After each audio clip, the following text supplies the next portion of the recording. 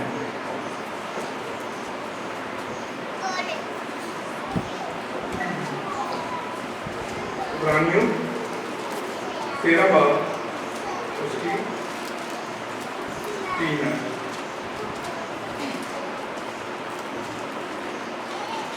کلام خدا میں مرغوم ہوں، قیدیوں کو اس طرح یاد رکھو کہ گویا تم ان کے ساتھ قید ہو، اور جن کے ساتھ بدسلوکی کی جاتی ہے ان کو بھی یہ سمجھ کر یاد رکھو کہ ہم بھی جسم رکھتے ہیں۔ ہمیں ایک دوسرے کے کام کرنا، ایک دوسرے کی ہیلپ کرنا، اور حالات اگر ایسے پیدا ہو جائیں کہ ہم کسی کے خلاف کھڑے نہیں ہو سکتے تو میں میرے بھائیوں، میرے بزرگوں، اس معاملے کے اوپر جس کے سامنے آپ کھڑے نہیں ہو سکتے، آپ اپنے چرچ میں، اپنے گھروں میں، اپنے گلی کے کوچوں پر اپنے بچوں کے ساتھ اس چیز کا ذکر شروع کریں، اس کے بارے میں بات کرنا شروع کریں، اور آپ ضرور ظاہر سے تبدیلی دیکھیں گے۔ تبدیلیاں زندگی میں کمیونٹی کے اندر رات کو سوئے اور صبح رونما نہیں ہوتا، بڑا سیکریفائس ہے۔ چھوٹے بچے ہوتے ہیں، جب بچہ جوان ہوتا ہے تو آپ کسی باپ سے، کسی ماں سے پوچھیں کتنی راتیں جاگنا پڑتا ہے، کتنا اپنا آپ دینا پڑتا ہے ایک پودے کو بڑا کرنے میں، اسے سرسبز و شاداب کرنے میں۔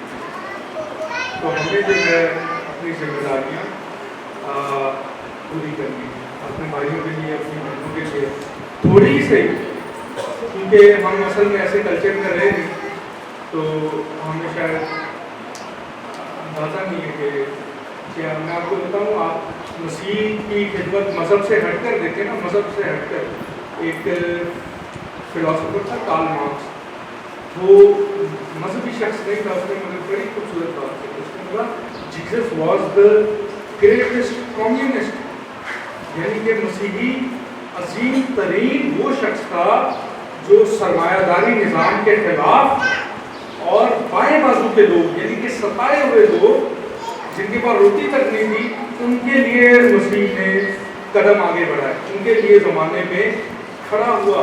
اور آپ مسیح کی خدمت دیکھیں، وہی دو چیزیں کہ جس کے پاس دو چیزیں ہیں وہ ایک بانٹے دوسرے کے ساتھ، جس کے پاس نہیں، تاکہ معاشرے میں ایک بیلنس پیدا ہو۔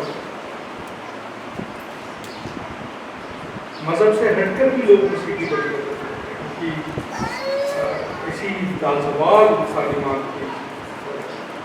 تو خدا ہم سب کو توفیق دے کہ ہم جب ہماری جو بچی پریشان ہو، ہمارا جو بزرگ پریشان ہے، ہمارا کوئی بڑا پریشان ہے، بچہ پریشان ہے، خدا ہم سب کو توفیق دے کہ ہم اچھی راہوں پر چلیں، بچے اچھی راہوں پر، ہم خود اچھی راہوں پر چلیں۔ آئے جی سب میں خدا کے دو خدا آسمان و زمین کے خالق ہے، آپ کے اکرام کا آسمانوں کے آسمانوں میں سما نہیں سکتے، اکرام کا پھر بھی خدا تعالیٰ